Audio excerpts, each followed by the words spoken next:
Então, recomeçando aqui, boa noite para vocês, legal. Então, nós estamos dando sequência à nossa série no livro de Ruth. Esse livro que nós já aprendemos algumas coisas, entre elas, por exemplo, que a misericórdia de Deus também aparece em meio à desobediência do seu povo. A gente viu sobre a soberania de Deus, como até mesmo as circunstâncias funcionam para que o plano de Deus continue firme e forte. Sobre a tristeza que situações da vida nos causam, ao mesmo tempo, como não reagimos bem a isso quando não temos uma visão adequada sobre o nosso Criador, sobre o caráter do nosso Criador. Já vimos que Deus usa homens e mulheres como eu e vocês para cuidar daqueles que mais precisam de ajuda, à medida que nós também recebemos de Deus o que nós nunca merecemos, o seu amor fiel. Aliás, quando pensamos no livro de Ruth enquanto obra literária, existem alguns temas que entrelaçados fazem o fio da meada dessa história. Por exemplo, e eu tenho dito bastante sobre isso, é o que o teólogo Carlos Oswaldo Pinto escreveu. O princípio teológico subjacente ao livro de Ruth é o desenrolar do propósito soberano de Deus por meio de instrumentos humanos. E esse tema que Carlos escreve como desenrolar do propósito soberano de Deus é o que inspirou o título dessa mensagem. O plano de Deus continua. Em toda a história bíblica nós vemos Deus fazendo alianças, fazendo promessas. Algumas delas são unilaterais. Deus propôs e somente ele se comprometeu a cumprir. Por exemplo, com Abraão, Deus prometeu lhe dar uma descendência numerosa. Isso foi iniciativa de Deus e assim como lhe prometeu, ele também cumpriria. E essa promessa unilateral somente de um lado ganha detalhes na bênção de Jacó a Judá. Jacó que era neto de Abraão. Vejam, o cetro não se apartará de Judá, nem o bastão de comando de seus descendentes, até que venha aquele a quem ele pertence, e a ele as nações obedecerão. Essa é uma promessa da linhagem de Judá, bisneto de Abraão, de que viria o Messias, que nós sabemos ser Jesus Cristo. O livro de Ruth é um trecho dessa história genealógica. Nele nós vemos a ligação da aliança que Deus fez com Abraão até a vida de Davi, com quem Deus também faz uma importante aliança. Davi foi bisneto de Ruth. Um outro tema que serve como fio da meada no livro de Ruth é vista numa palavra hebraica, hesed. Nós já vimos ela no capítulo 1, versículo 8. Vejam, que o Senhor seja leal com vocês.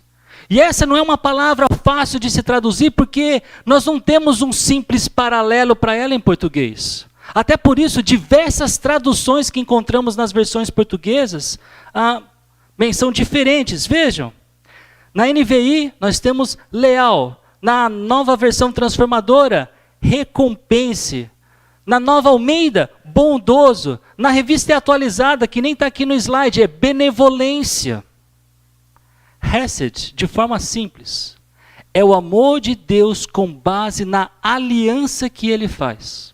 É o amor que ele demonstra pela fidelidade que ele tem à sua própria palavra. Hesed também aparece no capítulo 2, versículo 20. Que não deixa de ser leal e bondoso. Aqui a NVI usou duas palavras para traduzir uma só. A Nova Almeida diz que ainda não tem deixado a sua benevolência. A transformadora, o Senhor não deixou de lado sua bondade. Na versão católica, porque mostrou-se misericordioso. Então, de novo, percebem que essa não é uma palavra que tem um paralelo fácil em português e que também vai aparecer no capítulo 3 de Ruth, alvo do nosso estudo de hoje. Mas dessa vez não para caracterizar Deus, mas para caracterizar Ruth. Mas lembrem-se, o livro de Ruth não tem como personagens principais Ruth, Noemi e Boaz. Deus é o personagem principal. O personagem que está presente em cada cena demonstrando Hesed. E por isso abençoando duas mulheres que não tinham dinheiro e nem família. Deus é leal, bondoso, misericordioso, benevolente. Todas as possíveis traduções para essa palavrinha, Hesed. É ele que resgata uma mulher que nem era da linhagem com o qual ele tinha uma aliança. Ruth era estrangeira, de povo idólatra. Mesmo assim, ele a faz progenitora na linhagem que nasceria o Messias. Ele a faz ser uma mulher piedosa, uma mulher virtuosa, uma mulher bondosa, como é traduzido Hesed no capítulo 3. Então, Deus, o personagem principal, não somente alcança essa jovem mulher, pobre, viúva, de origem idólatra, como também a transforma para espelhar o caráter de Deus. Enquanto no capítulo 1 e 2, Hesed é para Deus, no capítulo 3, Hesed é referente a Ruth. E com isso em mente, com foco no caráter de Deus, eu agora quero orar com vocês e entrar no capítulo 3 de Ruth. Porque a história que temos hoje é uma das mais românticas que nós temos na Bíblia. E sem deixar isso claro, sem relembrá-los desse fio da meada do livro de Ruth, nós corremos o risco de pensar que o capítulo da novela de hoje é como aquelas cenas de filme que passam um tempão mostrando cenas picantes, parecendo que o único objetivo do filme, ou daquele momento do filme, é que ele fique mais longo e que a classificação dele fique mais restrita. Proibido para menores de 16 anos. E sim, o capítulo de hoje ele é picante, mas a história e o Deus dessa história, que permeia tudo o que veremos, é bem maior do que um romance na área rural de Belém. Vamos orar. Senhor, obrigado por estarmos juntos aqui, considerando a Tua palavra, que ela nos cutuque positivamente, Pai. Que nós entendamos, percebamos e nos avaliemos, Pai, para sermos mais como o Senhor. É o que eu te peço em nome de Jesus. Amém. Abram suas Bíblias no capítulo 3 de Ruth. Hoje eu não vou colocar todos os versículos da Bíblia, e essa pode ser uma oportunidade para você ganhar habilidade no manuseio da Bíblia ou do seu dispositivo no seu celular. E o nosso trecho de hoje, ele começa assim. Capítulo 3, versículo 1. Certo dia, Noemi, sua sogra, lhe disse: minha filha, tenho que procurar um lar seguro para sua felicidade. Ao contrário de Noemi centrada em seus próprios sofrimentos do capítulo 1, agora nós vemos uma Noemi preocupada com o bem-estar da sua nora. Ela diz no versículo 2, Boaz, aquele com cujas servas você esteve, é nosso parente próximo.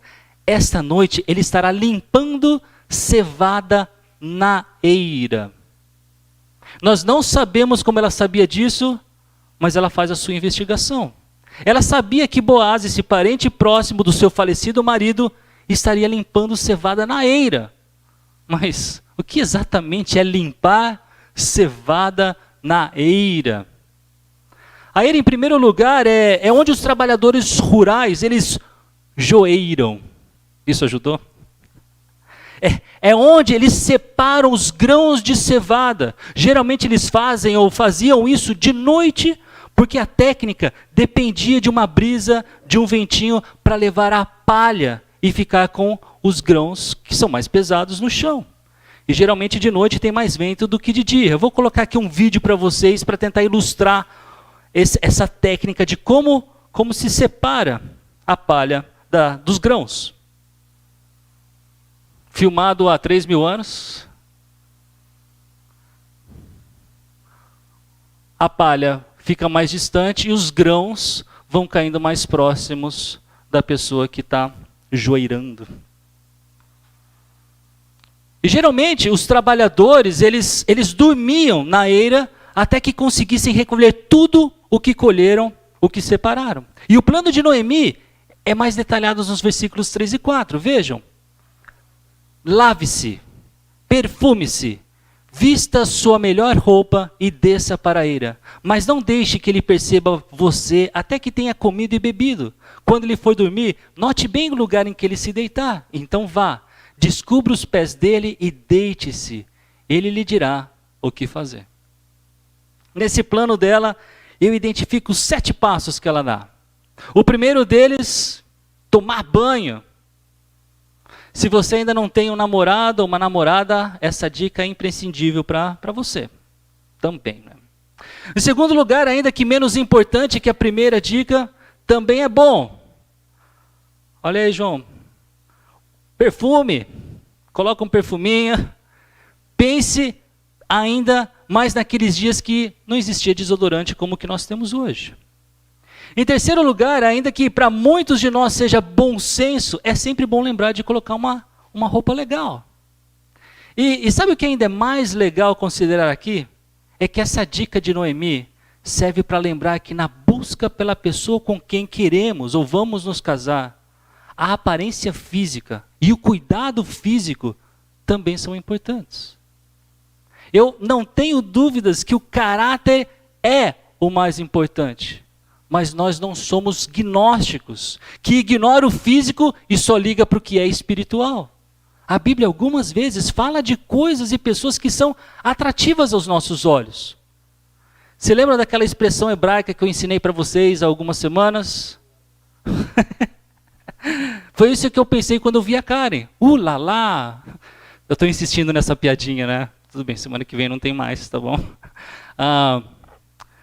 Vocês que ainda não se casaram, quando escolherem alguém, tenha certeza que é alguém por quem seu coração bate mais forte. Especialmente pelo caráter, com certeza, mas nunca deixem de lado a atração física que você sente por ela ou por ele. Isso é importante, isso é bíblico. Em quarto lugar, Ruth, ela deveria visitar Boaz só depois dele estar de bom humor, só depois de ele comer e beber. E a referência aqui não é dele primeiro se embriagar. Mulheres casadas, quem quer dar o seu testemunho do humor do seu marido quando ele está com fome e com sede? Tudo bem. Karen, você não. Em quinto lugar, olhe bem onde Boaz vai se deitar. Não vai mexer nos pés de outro homem, Ruth. Em sexto lugar, Ruth precisava descobrir os pés de Boaz. O pedido aqui, gente, tem um tom bastante sensual. As 3 palavras aqui, de certa forma, são sensuais. Ainda mais se a gente levar em consideração culturas onde a demonstração do pé é algo sensual. Descobrir pés e se deitar. E teólogos aqui dizem que esse gesto comunicava o desejo de se casar e que de fato é o que Ruth vai fazer. Ela vai verbalizar isso daqui a pouquinho.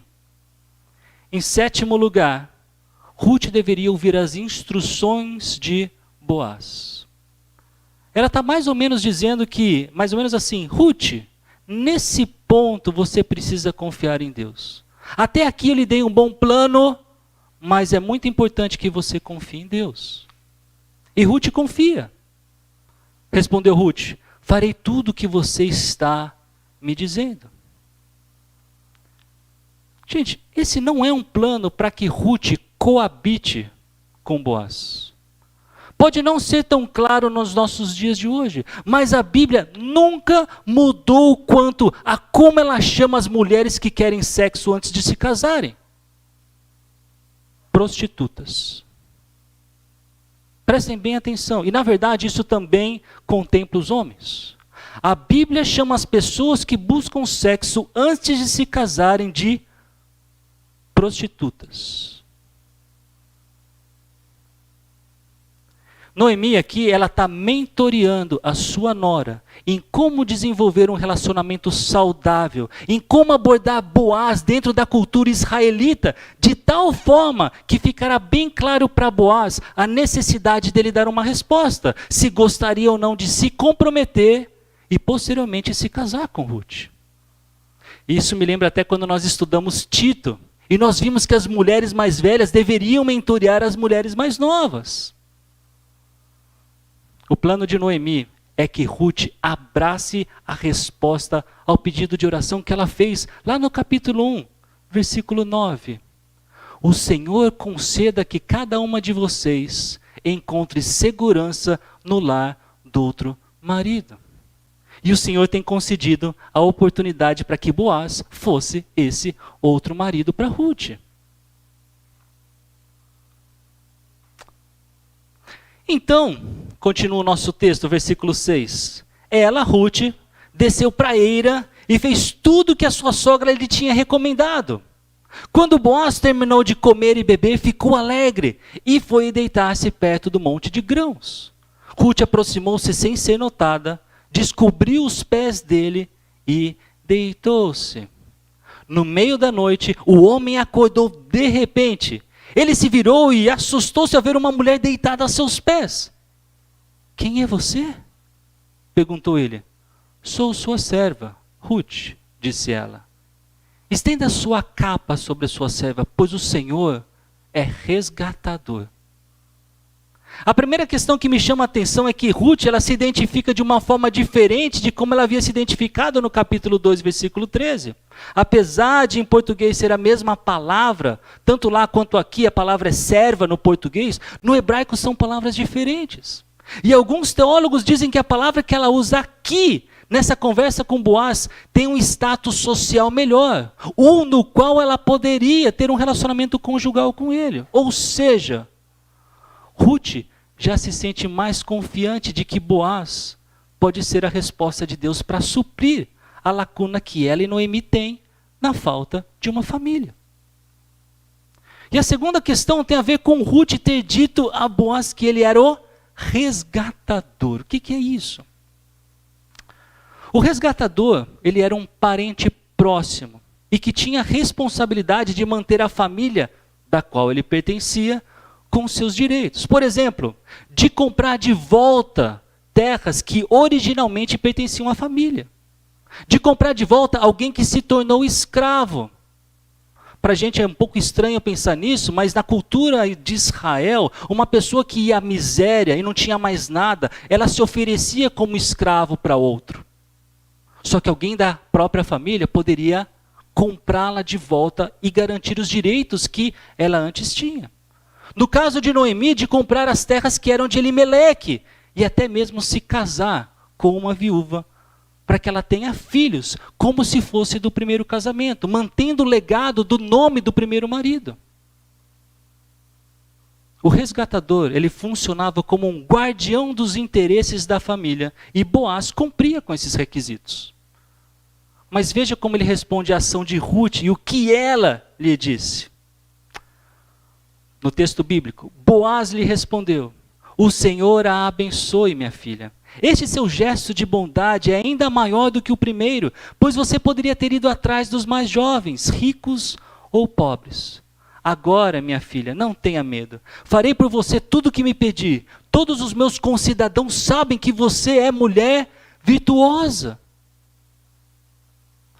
À luz do contexto que nós vivemos hoje, eu fico até emocionado com essa cena.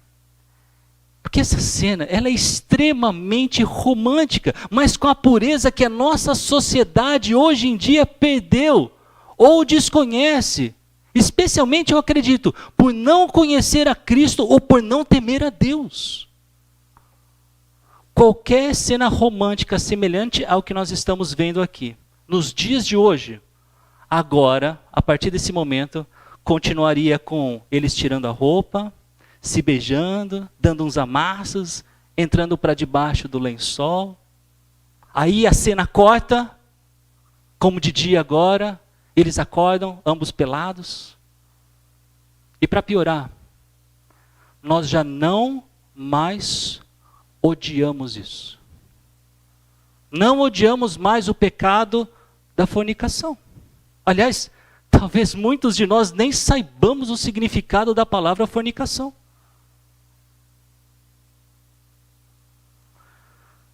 Mas claramente esse casal não era comum. eles temiam a Deus e queriam que as coisas acontecessem de acordo com a vontade de Deus. Boaz respondeu para Ruth, agora versículo 12. É verdade que sou resgatador, mas há um outro que é parente mais próximo do que eu. Então percebam que Boaz, ele já sabia que era um possível resgatador. Mas ele também sabia que pela lei havia outro homem que tinha primazia. E mesmo assim ele está disposto a dar sequência ao pedido de Ruth. Ele diz para ela, passe a noite aqui. De manhã veremos. Se ele quiser resgatá-la, muito bem, que resgate. Se não quiser, juro pelo nome do Senhor que eu a resgatarei. Deite-se aqui até de manhã. Ela ficou deitada aos pés dele até de manhã, mas levantou-se antes de clarear a ponto de alguém poder ser reconhecido. Antes, de clarear. Boaz pensou, ninguém deve saber que essa mulher esteve na eira. Por isso disse, traga-me o manto que você está usando e segure-o. Ela o segurou e o homem despejou nele 6 medidas de cevada e o pôs sobre os ombros dela. Depois, ele voltou para a cidade. Enquanto eu estudava esse trecho, eu me lembrei de quando eu fui pedir a Karen em namoro. Eu tinha 18 anos e apesar de novo na fé, eu queria que tudo acontecesse de acordo com a vontade de Deus. E o meu pedido foi tão autêntico para ela, que tinha uma boa dose de ingenuidade. Eu disse para ela, perto de uma piscina, a gente estava num retiro de adolescentes e jovens, eu disse para ela, Karen, eu acho que eu gosto de você. Você gosta de mim? Eu não queria usar a palavra amor. Porque eu não queria desgastar essa palavra que desde que eu conheci Jesus, sabia que amor era muito mais do que uma simples palavra ou um sentimento de adolescente apaixonado. Eu não tinha dúvidas que dizer que eu amava soaria muito mais romântico. Mas eu também não tenho dúvidas que eu queria desenvolver tanto o meu sentimento quanto a minha decisão de estar com ela, de acordo com as convicções que eu ganhava à medida que conhecia mais e melhor a Jesus Cristo. Mas hoje o foco não é o meu namoro com a Karen, e o texto bíblico continua, no versículo 16. Quando Ruth voltou à sua sogra, essa lhe perguntou, como foi, minha filha? Ruth lhe contou tudo que Boaz lhe tinha feito, e acrescentou, ele me deu estas 6 medidas de cevada, dizendo, não volte para sua sogra de mãos vazias. Percebam que Ruth aqui diz algo que nós não sabíamos quando Boaz deu as medidas de cevada para ela. Existe aqui um prévio compromisso de Boaz com Noemi, mostrando que desde já ela estava sob os cuidados dele. Disse então Noemi, agora espere, minha filha, até saber o que acontecerá. Sem dúvida, aquele homem não descansará enquanto não resolver esta questão hoje mesmo. Essa é a segunda vez que Noemi diz a Ruth, agora é hora de confiar. Fizemos o que podíamos fazer, agora tudo o que nos resta é confiar. E com isso em mente, uma mensagem bastante breve, eu queria concluir ela com vocês. Nesse capítulo, Noemi ela elabora um plano. E esse mesmo plano ele é executado com maestria por Ruth. Porém, apesar de um planejamento e execução perfeitos, os resultados ainda são incertos.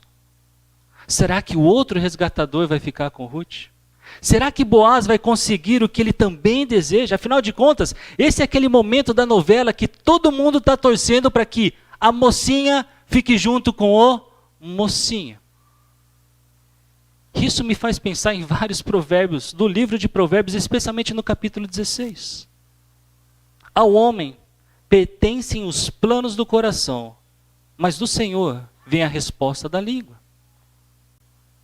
Consagre ao Senhor tudo o que você faz e os seus planos serão bem-sucedidos. Em seu coração, o homem planeja o seu caminho, mas o Senhor determina os seus passos. Quem examina cada questão com cuidado, prospera. E feliz é aquele que confia no Senhor. Tudo que Noemi e Ruth podiam fazer agora era confiar em Deus. E eu não falo isso como se isso devesse ser o nosso último recurso somente. Pelo contrário, confiança em Deus deve estar do princípio ao fim do projeto. Então, como fazer isso? Comece orando. A oração é um dos passos mais importantes no processo de confiar em Deus. Talvez também o mais negligenciado. Ainda que talvez também o mais simples. Você conversa com alguém que acredita poder fazer a diferença. Você clama por ajuda porque acredita que essa pessoa pode te ajudar.